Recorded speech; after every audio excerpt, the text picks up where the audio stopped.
दूसरा बोला आपने सपोर्ट नहीं करते। हम्म। जो लोग अभी उस लेवल पे पहुंच चुके हैं कि जो जॉब दे सकते हैं दूसरे लोगों को, हम्म। फ्रेशर्स को जॉब दे सकते हैं। For example me, hmm. Right, कि अगर मेरे पास वैकेंसी है तो हम्म। मैं एक्सपीरियंस की डिमांड क्यों कर रहा हूँ? हम्म। मैं फ्रेशर्स को क्यों मौका नहीं दे रहा हूँ? मैं इसकी बात करता हूँ आज। हम्म। और मैं अपना एक्सपीरियंस शेयर नहीं कर रहा हूँ, मैं बाकी जो लोग हैं मार्केट में हम्म। जिनके खुद के अच्छे सेटअप हैं, हम्म। हमारे काफ़ी लोगों से साथ कांटेक्ट है, हम्म। राइट, तो उनके एक्सपीरियंस और मेरा खुद का एक्सपीरियंस क्या रहा है फ्रेशर साइकोलॉजिस्ट को लेके, हम्म। मैं उसकी बात करूँगा। और क्यों लोग प्रेफर नहीं करते जॉब देना एक फ्रेशर साइकोलॉजिस्ट को, हम्म। राइट। कि हमारे पास जो मोस्टली क्लाइंट आते हैं वो डॉक्टर के रेफरेंस से आते हैं, चाहे वो फिजिशियन हो, चाहे वो गायनेकोलॉजिस्ट हो, चाहे वो कार्डियोलॉजिस्ट हो, चाहे वो साइकियाट्रिस्ट हो, हम्म। चाहे वो न्यूरोलॉजिस्ट हो।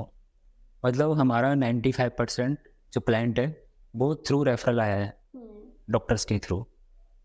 और डॉक्टर्स के थ्रू जो हमारे कनेक्शन बने हुए हैं ना, वो कनेक्शन इसी आधार पे बने हुए हैं हम्म। कि we are providing quality care. मैंने बोला हुआ है कि कुछ भी हो जाए पेशेंट को क्वालिटी में कॉम्प्रोमाइज़ नहीं करेंगे। हम्म। आप जो भी पेशेंट रेफर कर रहे हो उसको हम बेस्ट सर्विस देंगे हम्म। मेंटल हेल्थ की। तो बेस्ट सर्विस देने के लिए हम करते क्या है कि हम अपने क्लाइंट को रेफर करते हैं क्लिनिकल साइकोलॉजिस्ट को। मैं कभी भी एक क्लाइंट जिसको बहुत ज़्यादा दिक्कत है, सीवियर मेंटल हेल्थ डिसऑर्डर है या फिर नहीं भी है, माइल्ड भी है, मैं तब भी इसको रेफ़र करता हूँ क्लिनिकल साइकोलॉजिस्ट को। बिकॉज मैंने वादा किया है उन डॉक्टर्स के साथ में कि मैं कभी क्वालिटी से कॉम्प्रोमाइज़ नहीं कर सकता। हम्म। तो एक फ्रेशर साइकोलॉजिस्ट से मैं ये उम्मीद नहीं कर पाता कि जितनी क्वालिटी वो क्लाइंट या जितनी क्वालिटी वो डॉक्टर एक्सपेक्ट कर रहा है हम्म। हमारी सर्विस के साथ में, वो क्वालिटी एक फ्रेशर दे पाएगा नहीं दे पाएगा, मुझे वहाँ पर डाउट होता है। मैंने बात करी बाकी जो ऑर्गेनाइजेशन उनके साथ मैंने बात करी, उनसे मैंने पूछा कि आपका क्या पॉइंट ऑफ व्यू है फ्रेशर्स को लेके। तो उनका मानना है कि वो लोग बहुत मेहनत करते हैं एक क्लाइंट को बढ़ाने के लिए।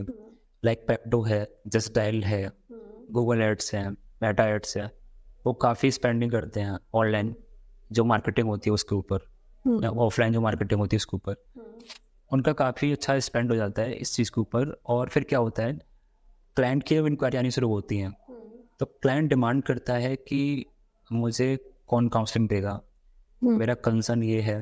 तो क्लाइंट ना ट्रस्ट नहीं कर पाता इतने ईजीली कि सपोज अगर वो मेरे साथ आ रहा है काउंसलिंग लेने के लिए, तो उसके कुछ डाउट्स होते हैं, उसके कुछ क्वेश्चंस होते हैं कि लाइक कौन काउंसलर है, कौन साइकोलॉजिस्ट है, कितने पुरानी कंपनी है, कितने केस लिए अब तक उन काउंसलर्स ने, कितना एक्सपीरियंस है उनको। मतलब मल्टीपल क्वेश्चंस एक क्लाइंट पूछता है। ये मेरा खुद का एक्सपीरियंस भी है, हमारी भी मार्केटिंग होती है तो क्लाइंट के क्वेश्चन होते हैं। कोई भी क्लाइंट सिर्फ आपसे बात करके एकदम से बुकिंग नहीं करता, आपका बुक सेशन बुक नहीं करता। वो पहले क्वेश्चन पुट करता है कि उसको ये इंश्योर करने की कोशिश कर रहा होता है क्लाइंट कि क्या आप कैपेबल हो मेरा प्रॉब्लम सॉल्व करने के लिए।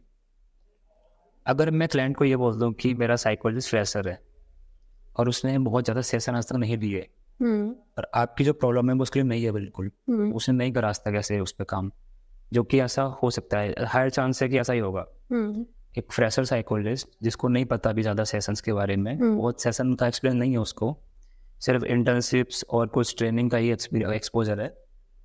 तो जब रियल लाइफ में वो रियल वर्ल्ड में आके जब क्लाइंट को देखेगा ना, और जब वहाँ पे क्लाइंट एक एक्सपेक्टेशन लेके आता है कि मुझे मेरे प्रॉब्लम का सॉल्यूशन मिल जाएगा, अगर वो नहीं मिल पाया उस फ्रेशर के थ्रू, तो बहुत ज़्यादा मतलब नाम खराब हो सकता है ऑर्गेनाइजेशन का, ऐसा वो लोग बोलते हैं कि हमारा नाम खराब हो सकता है। वो क्लाइंट कल को नेगेटिव रिव्यू डाल सकता है, राइट। कल को हो सकता है वो हमें रेफरल भी ना सेंड भेजे, क्योंकि हमारे मोस्टली क्लाइंट रेफरल से ही आते हैं, वर्ड ऑफ माउथ से ही आते हैं। अगर आपकी सर्विस किसी को अच्छी नहीं लगी, पसंद नहीं आई, तो जो आपके वर्ड ऑफ माउथ से क्लाइंट आ रहे हैं वो आने बंद हो सकते हैं, राइट। आपके जो रिव्यूज है वो ख़राब होने शुरू हो जाएंगे देन। तो ओवरऑल लॉस वाली जर्नी बताई उन्होंने कि फ्रेशर के साथ में हम लॉस में ही गए हैं अब तक।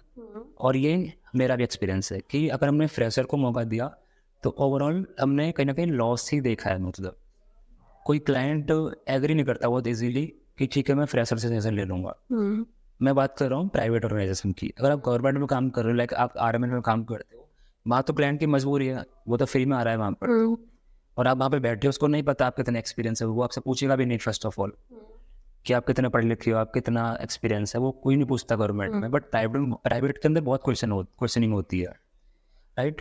तो इतने सारे क्वेश्चन आंसर करोगे, तो अगर हम बोलेंगे हमारा थेरेपिस्ट फ्रेशर है, चांसेस हैं कि वो सेशन नहीं लेगा आपसे।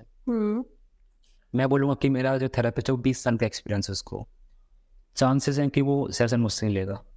This is my personal experience. और हमारे जो बाकी जो लोग हैं मार्केट में काम कर रहे हैं, उनके भी यही सेम एक्सपीरियंस है, राइट। तो आप समझ पाए मेरी बात को कि एक फ्रेशर को क्यों लोग प्रेफर नहीं करते जॉब देना।